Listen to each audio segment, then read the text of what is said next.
મિત્રો પ્રોનાઉન પ્રકરણનો એક અગત્યનો પ્રશ્ન આવો છે કે it is blank who helped અસ.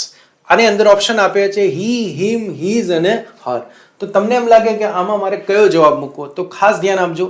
જ્યારે પણ ઇટનો સબ્જેક્ટ તરીકે ઉપયોગ થયો હોય અને એના પછી ટુ બી નું કોઈ ફોર્મ આપ્યું હોય તો એના પછી નોમિનેટિવ કેસનો ઉપયોગ થાય છે. અને અહીંયા નોમિનેટિવ કેસ કયો છે? તો હી જે છે એ નોમિનેટિવ કેસ છે, હિમ ઓબ્જેક્ટિવ કેસ છે, હિમ નહીં આવે, અહીંયા આન્સર આવશે હી. તો it is he who helped us, આવો આન્સર આવશે. હીઝ જે છે એ પોજેસિવ એડજેક્ટિવ અને પોજેસિવ પ્રોનાઉન બંને છે, જ્યારે હર જે છે એ ઓબ્જેક્ટિવ કેસ પણ છે અને પોજેસિવ એડજેક્ટિવ પણ છે. તો આ બંને જવાબ નહીં આવે. હિમ ઓબ્જેક્ટિવ કેસ છે તો એ પણ નહીં આવે. તો આપણી પાસે એક જ ઓપ્શન છે હી.